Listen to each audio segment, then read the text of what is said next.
is not at all comfortable and still trying to figure out sort of the NIL world. I know when they first started the Varsity Collective, which was their NIL vehicle, they advertised it as like, we're going to bring in alumni from Fortune 500 companies to give talks to our teams to talk about what they could do after graduation if they don't want to play football. Like their vision for what it was not anywhere near where it ended up. And there's a lot of talk in the last year that they were underspending on NIL in terms of where their peers were. They were in the bottom third, supposedly, of the Big Ten. And one of the deeper pocketed alums has made a fairly public tour of radio shows and things like that, claiming there was a big investment. I think maybe there is, but it's, again, still this university trying to figure out where it wants to be in that world, because they always, in the old days, we are in video, so I don't have to say. Air quotes, yeah. On our show, I always have to say, you can't see me right now, but I'm doing air quotes. Yeah. But back in the old days, again, air quotes, they looked at it like Wisconsin did more with less, and they kind of liked that ethos about who they were and how they operated, and it made people comfortable. And now that value proposition has to be redefined in a different way. Like you can't be more with less anymore.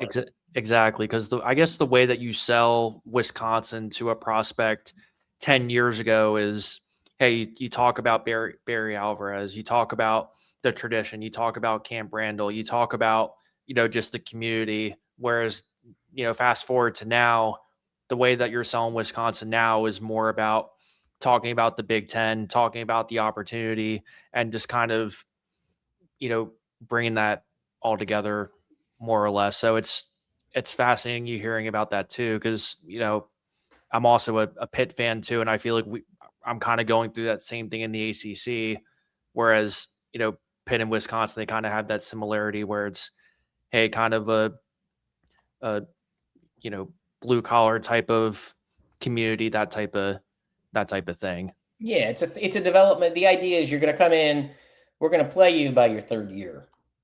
If you're the coach, it's like, you're going to come in, we're going to throw you in the weight room and let you marinate for a few years. And then you can turn into Zach Bowen or TJ Watt or, you name it. I mean, they had a string of outside line, Andrew Van Ginkel. I mean, these are guys, like, if you watch Sunday football, they're all Badgers. I mean, half the Steeler defense is Badgers.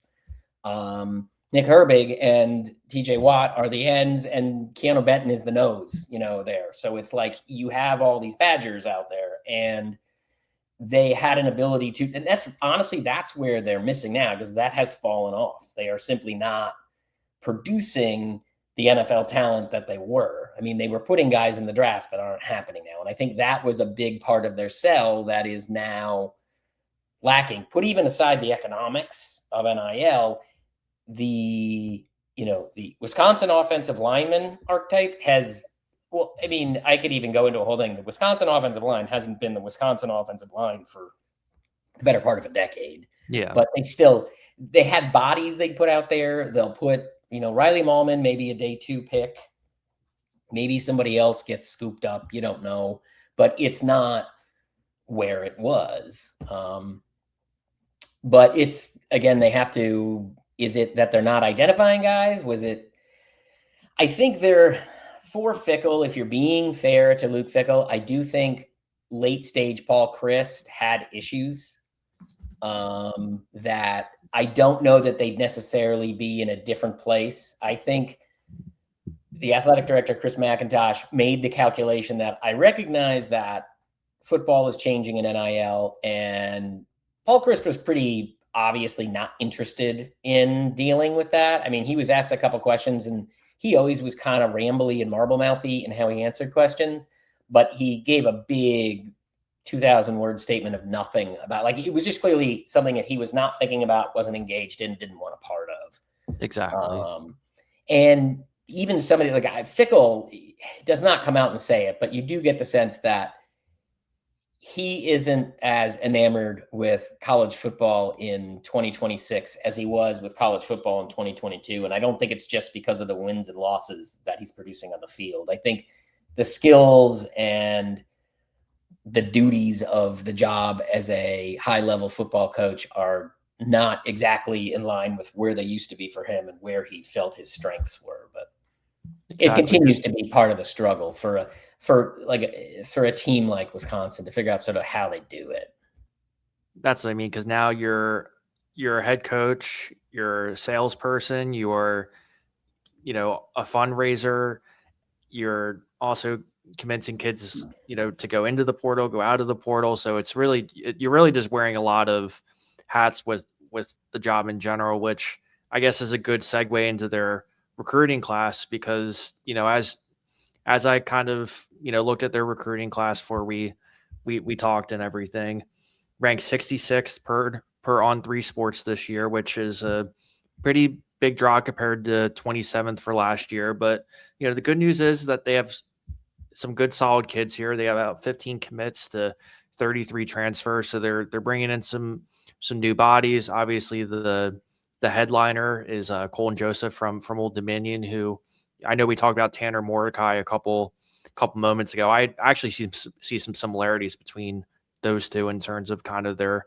athletic build and whatnot. But when you look at this recruiting class, you kind of look at kind of the headliner transfer portal guys. I guess my question to you is, one, who are a couple guys that Wisconsin fans should be on the lookout for? And I guess secondarily, how to some of these more headliner guys build into what Wisconsin's identity could or should be going into this year? Because I feel like that's something when I think about this Wisconsin team that I feel like is somewhat missing now. Yeah, so there's a couple pieces to it. One, and this ties into sort of like Fickell turning the dials a little bit. He's made a big deal that there was only, like you said, the class was in the 60s, but I think the significant part of it was there's only 15 guys in it. And his sell on that, for lack of a better term, is they don't call them recruits anymore. And I feel as cringy about it as it sounds. He says they are now draft picks. They refer to them as draft picks. And what he means by that is the phrase is they play grown-ass football in a grown-ass league. And that's sort of his talk about the Big Ten now. And, there's 18 teams and you're going to play 6 or 7 ranked teams in your conference schedule alone and blah, blah, blah, blah, blah. So the way they are approaching their roster now is they need guys who can play right away. If they're bringing a guy in as a freshman, they are expecting a contribution in some way. That probably means special teams, that kind of thing. Or maybe, you're the third down, you're not a third down back. They're not going to use him in pass pro, but you're third back in the rotation. The only exception to that is offensive linemen. They're still expecting them to sit and marinate for a couple of years just to put on the muscle. But the way he's selling it is the guys that are in that recruiting class of the, 15 of them, we should see 10 of them playing. I wouldn't call them a lot of snaps, but significant enough snaps that if you watch Badger football, you're like, hey, who's number 20 set? I don't recognize that. Who is that? Like, who's that guy on, punt coverage, or who's the gunner, or, that kind of thing. But so we'll see what happens there. I don't know if that's selling a 15-person class or if he really believes it. I kind of think it's a little bit of both. But on the portal class, yeah, Colton Joseph is interesting to me. I will be honest, you gave me pause when you did compare him to Tanner Mordecai, because I hadn't thought about that. He's he's a funny guy. I watched every snap of Old Dominion offense for an episode, just because I was curious, because I watched Van Dyke, every transfer quarterback they brought in. I was like, oh, let me see what they look like trying to figure out what they liked about them. And the one that made the most sense to me, honestly, was Billy Edwards last year, who we didn't mention before, but another guy that got hurt and then sort of spent the whole year injured, and then Fickell kind of intimated that he was. That's a whole different story. But Yeah. I understood how he fit. Like, he was a guy who was a quarterback with some mobility. Seemed like, not a superstar arm, but he had an arm. But also had enough mobility to get out of trouble. And he was on a truly atrocious Maryland team that had the worst, legitimately the worst offensive line. Yeah, the offensive line was rough there. I've never seen it. I watched it. I had PTSD. We did an episode on him 2 years ago. I spent the first 25 minutes talking about how bad the offensive line was because I couldn't get it out of my mind. But Joseph is interesting to me because that offense was so different than what I think Wisconsin's going to do. They were, like, as I said in our episode, it's like, if the field is 53.5 yards wide, they used 52 3/4 of the yards with bodies. And a lot of what he did was, a zone read with maybe an RPO element, and it was huck it. And he has a big arm. He gets me a little, like, I'm very curious how we're going to work with his accuracy because he doesn't have great accuracy. He airmailed some balls, and when they had like a more traditional route structure with a progression, that was not where he was strong, which again, that doesn't mean he won't work. It just means like what little bit I've seen of Jeff Grimes, which again, there's a lot of asterisks just because of all of the crap that was going on. Exactly. Said, fourth string running backs, fourth string quarterbacks, an offensive line that was a disaster. He tried to do different things every week. So you don't really know what, you can look at the old BYU tape and get an idea, or the Kansas tape and get an idea, but it'll be interesting to see. I know they're going to want to use his legs. They got to use his legs in a way that doesn't get him hurt. But maybe Luke Fickell, in his heart of hearts, just believes he's due for a non-injury season at quarterback. And it works out. But I'll be honest with you, outside of him and a couple of the Arkansas linemen that are brought in, who I think you can kind of figure have an inside track to start. They got a starting center who's a grad transfer. Yeah. They got a guy who is kind of like Kevin Haywood, played as a true freshman, played a lot of special teams, who you got to think Eric Mateos, who's the offensive line coach, is saying like, that guy is I'm bringing him with me because I know he can play. The rest of it is dudes competing. I think the obvious one is Sama coming from Iowa State. Like, he's a running back who's a little bit more in the traditional mold, and they want somebody who can run the ball. And he's going to pair with Darian Dupree, who's a little bit more of a sideline to sideline, almost like an Oregon style running back, where you can line them up in lots of different places. So what I'm really honestly curious about is, they haven't been very clear about who they are expecting a lot out of. The only other one really that you're like, okay, they're going to start is Marvin Burks at safety, I would argue. He was a starter at Mizzou. There's no reason to transfer unless you're going to start.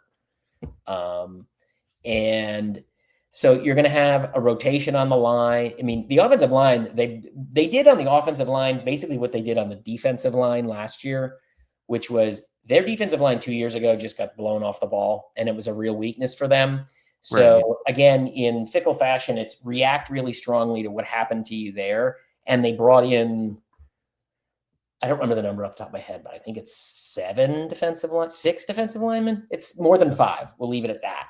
And between that and the bodies they retained, they figured out a rotation and had a sound front seven. Like, it wasn't great. Their edge rushers weren't superstars. Rieger was good. He might get drafted, but like, they figured something out there. And I feel like last year, Luke Fickell's lesson was, oh my gosh, he even said it, like, I don't have depth on the offensive line. Like, his real lesson feels like, I need a better fourth string center, which I know sounds a little insane, but they brought in a ton of offensive linemen this year. So maybe that sorts out of his offensive line. And if they can sort out their offensive line, I've said this for 3 years, if they can sort out their offensive line, a lot of the other stuff just sorts itself out. If you go back to that first year with Tanner Mordecai, they couldn't snap the ball. If you go back and watch highlights, Tanner Mordecai is leaping in the air, jumping side, like, they could not snap the ball, and they could not figure it out. This last year, they couldn't figure out where to play anybody to make the line functional, really, until the last third of the season, and then it was okay. If they can just get the offensive line to reasonably decent for 12 games, it won't matter what the running back room looks like. It really won't matter what the wide receivers look like. If they can just be functional and they have a quarterback who can stay healthy and just chase chunk plays, which I know they want to do because they had none last year. I mean, they had the least explosive offense in FBS. If not the least, I think it was bottom 5. I mean, they averaged under 13 points a game. That will do a lot for them. But yeah, it's real. Excuse me, really, it's just throwing numbers at it, and hopefully they think it'll sort it out. I mean, a lot of it is Luke Fickell's fault, but also some of it is just circumstance. It's very much a year one look to this program. We were looking at Power 5 teams that brought in as many transfers as Wisconsin, and they were all teams that had coaching changes, with the exception of Colorado, and that's just Dion's thing.